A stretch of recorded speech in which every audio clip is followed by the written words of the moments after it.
السلام عليكم ورحمة الله وبركاته داودياش وسلامتين مركزتو الدنو دافيدا كجوكتان كسود هذا برنامج كان أخبارات كفلام ترورك قدام بين انت بدن برنامج كان وحان كغهد لنا شركة كديسان ننكاسيو قدا هندي دين نقط كونفرم بولود كقضبضة تاجن أي برنامج كغبغتان سيدا درادي انت نقدو قلن برنامج كهديتا مركي كوغوري صوب بقونا سجانالك وحان سي حشمان لك هاقا عصانا انا سبسكرايب نوصارتو سيدو كنين هايلوين انا مقالك لاغ نوصارتو انكو بلاو نقضب كينو كواد وحاسي اوفشال لغو دباقي فيلم كوين لغو مقعاوة بستي وقت رسمي للدعوان دونا برنامج كان قدام بصاحبة قيمها بدون واحد يقولوا أنا فيلم كان بستي وقت للدعوان دون إن لقرشين 16 أبريل سيدا درادي حد أوفشال ستيتمنت يسوع صار تيم كسكال فيلم كان شركة لغو مقعاوة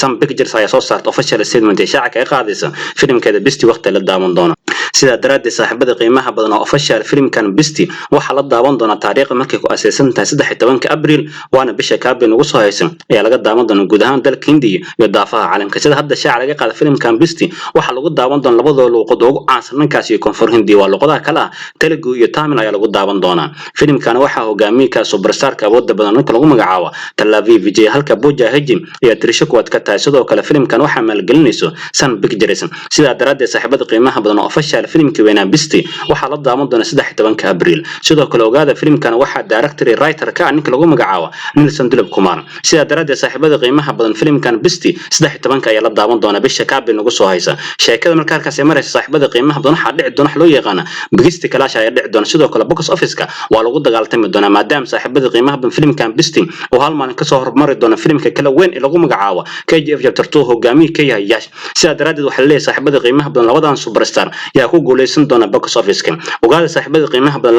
labadan film isku mid maahan filimkan KGF chapter 2 waa film ban indie min tul la magaala ay laga daawan doona gudaha dalka India halka Vijay filimkiisa lagu magacaabo bista kaliya hadda lagu daawan doona labada luqad kala Telugu iyo Tamil ayaa lagu daawan doona sida daraad saaxiibada qiimaha badan waxa la leeyahay ninkii Ayash ninkaas iyo Tamilka iyo sidoo kale Telugu waxa ka qabsan doona filimka bisti maadaama ninka lagu magacaabo superstar-ka Talavi Vijay ninkaas iyo Telugu iyo sidoo kale Tamil ku leeyahay asiga taageero loyal tadacad ah inta badan ku leeyahay sidoo kale waa in inta badan ku xoogan labada suuqood sida daraaddeed laakiin inta saaxiibada qiimaha badan suuqa kale Hindiga loogu imaan doona filimka weyn lagu magacaabo KGF chapter 2 sida daraaddeed saaxiibada qiimaha badan bigisti clash box office ayaa dhici doona sida daraaddeed saaxiibada qiimaha badan hadda waa official filimka weynaa lagu magacaabo bisti 16 Abriil ayaa la daawan doona hal maalin wuxuu ka soo hormari doona filimka weyn lagu magacaabo KGF chapter 2 sida daraaddeed saaxiibada qiimaha badan aragtidiina comment nagaro maxaa ka leedin isku dhaca labadan film inkastoo labadan film isku miisaanid ee sidoo kale isku fariin ee saaxiibada qiimaha badan laakiin waxa dhici doona loo yaqaan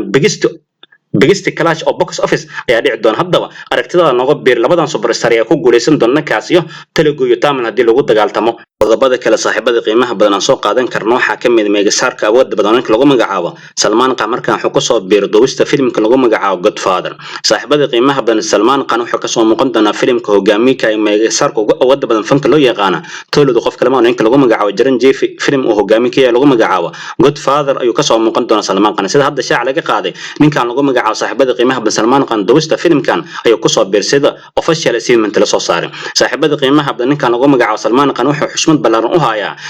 wuxuu xushmad balaar u hayaa saaxiibada qiimaha badan Jaran Jeefi sidoo kale wiilkiisa lagu magacaabo Ram Jaran sida daraaddeed hadda waxa shaac laga qaaday Salman Khan doobista filimkan uu ka soo muuqan doobista filimkan uu ku soo biiray sidoo kale saaxiibada qiimaha badan jadwal soconaya 10 maalmood ilaa 15 maalmood ayuu ku leeyahay taasoo ku tusinaysa saaxiibada qiimaha badan Salman Khan filimkan Godfather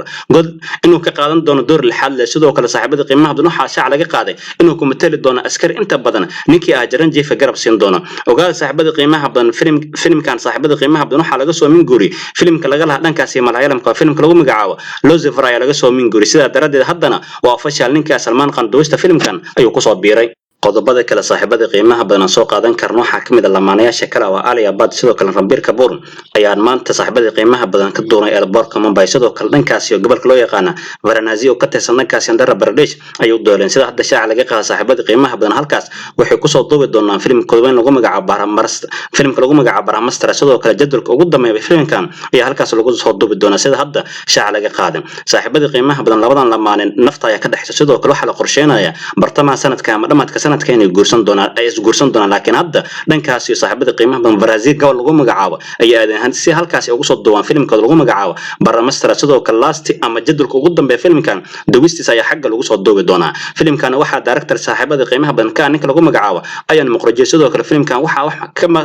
wax ka qarish gareynay saaxiibada qiimaha badan shirkadda lagu magacaabo Dharma Production marka laga soo tago hogaamiyaasha filimkan Ranbir Kapoor sidoo kale Ali Abad filimkan saaxiibada qiimaha badan lagu magacaabo Baramaster waxaa door muhiim ah ku leh rogacdayaasha kale Amitabh Bachchan sidoo kale ninka lagu magacaabo Nagarjuna sidoo filimkan ku soo muuqan doona xitaa maamulka lagu magacaabo Dimple Kapadia filimkan door muhiim ay ku leedahay sidoo kale wararka waxaas intaas ku dareen saaxiibada qiimaha badan Shaaruqan ama SRK in filimkan wax loo yaqaan appearance ama muuqaal special ah ayuu ku leeyahay sida hadda shaac laga qaaday sida daraaddeed saaxiibada qiimaha badan jadwalka ugu dambeeya filimkan Baramaster dhankaas iyo Varanasi gobol loo yaqaan oo ka tirsan dhankaas iyo Andhra Pradesh ay ku soo duubaan lamaanayaashan maanta oo talaado ahna airportka Mumbai ay ka dooreen sida hadda shaac laga qaaday waxaa qasab saaxiibada qiimaha badan ninkii Akshay Kumar ama ninka saaxiibada qiimaha badan qalaad in maalin walba cibaan uu sameeyay saaxiibada qiimaha badan Akshay Kumar iyo Imran Hashimi waxay hogaamiyal Kenya sidoo kale ku xifaaltami doonaan filimka lagu magacaabo Selfie sida daraaddeed saaxiibada qiimaha badan squadka filimkan hadda waa la dhameystir sida hadda shaac laga qaaday labada gabdhaha kala Nusrat iyo gabar lagu magacaabo Diana Binti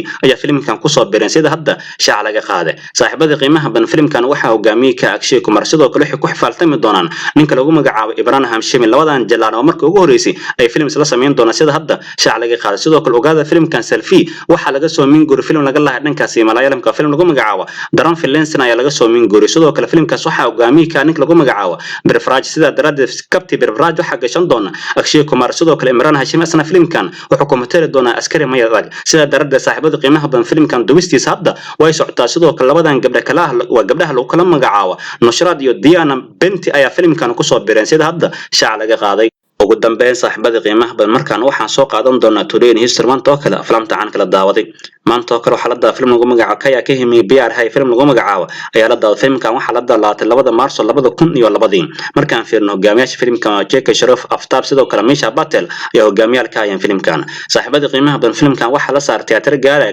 190 shilin ayaa laga daawaday waxa lagu qoray galay miisaanid gaaraysa 5 koror bar cumraantiisna filmkan wuxuu soo xaray sida hadda diiwaan gashan lacag gaaraysa 7 koror bar ayuu soo xaray sida natiijada filimkan wuxuu noqday average ayuu noqday markaan fiirno filimkan waxa tigid u gooso shaleemada ka daawad dad gaaray 4,646 kun qof ayaa tigid u gooso shaleemada ka daawatay sidoo kale saaxiibada qiimaha badan lacagtu soo xirtay 7 koror bar hadii maanta sicirka lagu jaangooyo sicirka maanta wuxuu gaaraa lacagtaas 44 koror bar ay u dhigantaa sicirka maanta hadii lagu jaangooyo sida daraaddeed saaxiibada qiimaha badan filimkan natiijada wuxuu noqday average ayuu noqday dhinaca kale saaxiibada qiimaha badan maanta oo kale xaaladda film lagu magacaabo Rajkumar filimkan waxa la daawaday 2 Maarso 1996 hogaamiyaasha filimkan oo Nasruddin Shah Anil Kapoor Madhuri Dixit sidoo kale Danat Zogby filimkan ku jira halka ninka lagu magacaabo Pankaj Prashar oo director ka saaxiibada qiimaha badan filimkan asna waxa la saartay tiyaatar gaaray 215 shilin ayaa laga daawaday waxa lagu qoray garay filimkan sida hadda diiwaan gashan miisaanid gaarayso 6 koror bar cumraantiisna filimkan saaxiibada qiimaha badan wuxuu soo xiray lacag gaarayso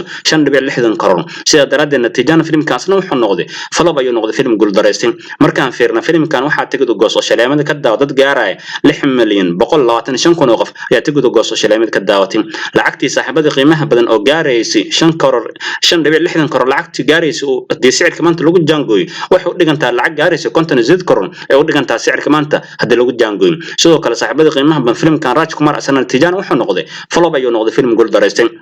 waad mahadsantiin saaxiibada qiimaha badan daawashada aad daawateen muuqaalkan deeta markii kugu horeysoo boqonaysa channelka subscribe noo saar sidoo kale ilowina muuqaalka laga garo saarto aragtada comment noo garo hadda kamid ah saaxiibada hor noola joogay fadlan muuqaalka share dhisay saaxiibana wanaagsan oo kale channelka ugu soo biran intaan barnaamijkan barnaamij la mid ku kulmeyno sidaas amaana Allah salaamu calaykum waraxmatullaahi wabarakaatuh